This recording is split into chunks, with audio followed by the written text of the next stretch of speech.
What is up YouTube, and welcome to this Da 5 Bloods movie review. In case you didn't know, it's a Spike Lee movie on Netflix about black veterans of the Vietnam War going back to find the gold they buried during that bloody war. So full disclosure, I've never really been too taken by Spike Lee's work. It's obviously very good, but I can't say I've really been excited for his work throughout his career. And the whole She's Got to Have It Netflix series just did not click with me.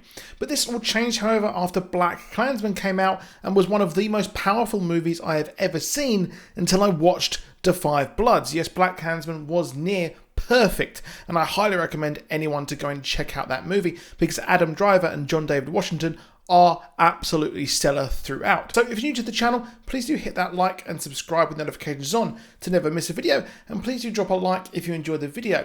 So with that out of the way, let's dive into the full part of this review and breakdown. Now there will be spoilers here and there. If you're worried, you can turn off now, as I highly recommend this movie. So that's kind of the shorthand review here, and do come back when you've watched it so you can kind of watch this review. The movie opens with the very famous speech of Muhammad Ali, and he was talking about refusing to be drafted to the Vietnam War and how it really wasn't his war whatsoever because they've never subjugated his people like the Americans did with slavery and everything that happened afterwards. And this sets us up for the entire movie. The movie is long at 2 hours and 34 minutes, but it twists and turns in new directions, and I never felt it slowing down at all.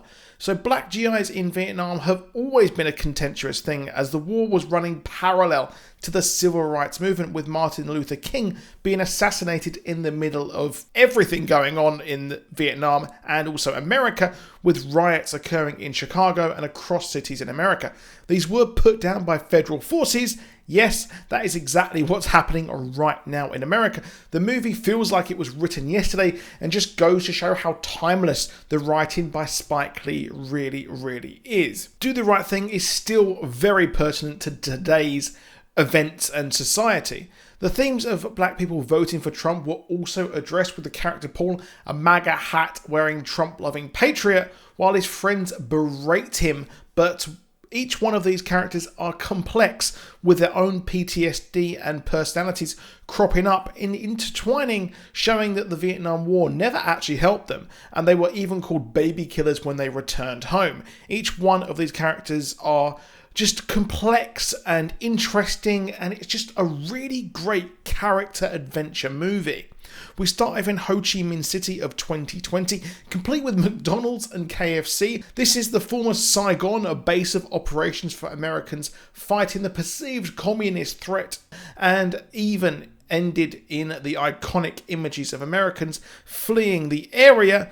But I guess capitalism won in the end there, with a McDonald's and a KFC existing right there, which is actually incredulous to believe, and even the characters in the movie pointed that out and said they could have just waited. So capitalism won there, I guess. So they even go to a bar with an Apocalypse Now theme, and like I said, legacy is the big thing here in this movie, be it how children of soldiers deal with their parents coming back from these wars, dealing with PTSD, to how the soldiers are treated when they return, and how they actually are treated when they return to the country that they actually invaded. Every now and then you hear of a German and American World War II veteran kind of meeting up, but you hardly ever hear of American GIs returning to Vietnam and dealing with that. And this is a big thing in the movie, as they clash with the children whose families were actually killed by the Americans. And like Paul, the MAGA wearing hat character, says, well, there were atrocities on both sides, which is very true there. And some bad apples really did give a bad name for these American GIs in the Vietnam War. It was a deeply unpopular war, and only a few decades after World War II, these soldiers went in expecting that kind of glory, but it was not to be true. The movie treads these narratives expertly, all while framing it as black soldiers who themselves were not accepted by their own country. And they also mention bone spurs, which is an allusion there to Donald Trump, who was an example of the rich white Americans getting out of the draft by making up or paying off these doctors, leaving these black soldiers really no way out of the draft, or even before that, signing up because they could actually get a job there in Vietnam.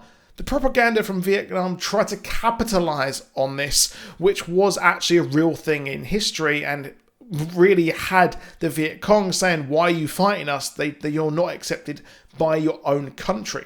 Now, each of the Five Bloods have their own reason to return to their former war zone, but they are really there for the gold under a cover story of finding their old leader Norman's remains to repatriate them. Norman is played by Chadwick Boseman in Flashbacks. As the Bloods recall the fighting past, the aspect ratio changes to 4:3, and the movie turns into a typical war movie there.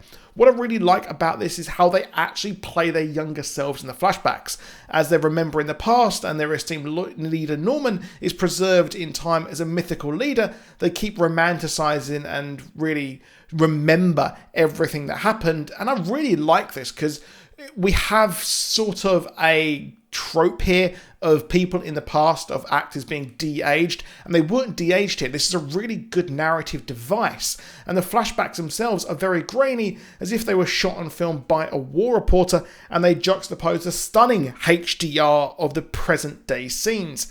These scenes basically show what happened to Norman, and sadly, while present heavily in the first half of the movie, they're just spattered here and there in the second half, which is a shame.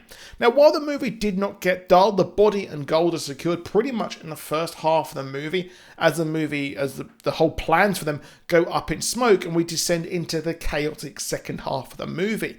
And I do feel like Netflix movies will get even longer, and I haven't even watched all of The Irishman yet, because boy howdy, that is a slog. Now, in the flashbacks, we funnily enough get the best Vietnam movie we have had in a while, with Chadwick is a standout in the movie. It's for me his best role, as I've usually found him quite wooden, and even in 21 Bridges, I just did not like him in the movie, despite loving the movie. And Black Panther, he just has never clicked for me at all, but here he really does actually excel. Now, as the movie rolls on into things go from good, they found what they wanted, to incredibly bad, there is deaths by the bucket load here, and the deaths are foreshadowed by the child who had one leg at the bar who wanted some change. They palm him off, and he subsequently chucks firecrackers and laughs at them, and their doom mission is actually looming there ahead of them.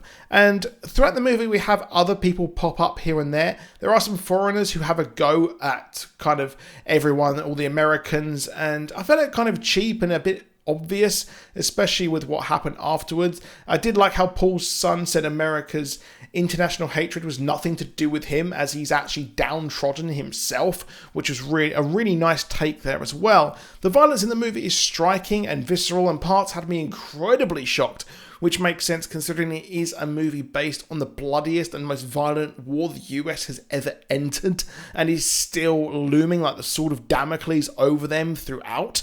And America really have never recovered from that, especially with they had their first armed engagement in the first Gulf War. That went well, and then we had Iraq and Afghanistan once again, which did not do that well. And that is, again, very timeless. And I really do like how well the twists and turns happen so fast, like the betrayal of our Frenchman, which continues with the European take on America from outside, which again felt gratuitous, but I think that Spike Lee has crafted some expert nuance, threading racism, the legacy of war, PTSD, and soldiers returning to their theatre of combat. Overall, it really was a great movie, and easily the best of the year so far, which admittedly isn't that hard, as there isn't much competition considering all the cinemas are closed and production has been shut down for months. The grim ending was a surprise, but with only one of the Bloods making it through, funny enough, he was actually the one that seemed the least troubled, and the others could never really leave Vietnam, which is where they actually stay. The gold is shared amongst them and amongst the living, and given to those who really need it, and Norman's wish of uplifting their race actually happened, and he can now rest easy.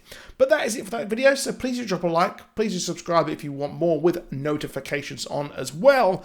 And I do have an Artemis Fowl video coming tomorrow. I haven't watched it yet, but I've heard nothing but bad things, so yeah, I don't think that's going to be too positive or even as positive as this one. Also, please do let me know what content you actually want to see on this channel, because really this is your channel, and in the comments you have mentioned loads of other videos you've wanted me to make, so I've made them, and it would be nice to hear from you what we actually want. Do you want more theories? Do you want more reviews? Do you want more breakdowns? What kind of stuff do you want? And do you want news? Do you prefer Marvel or DC? So let me know down below.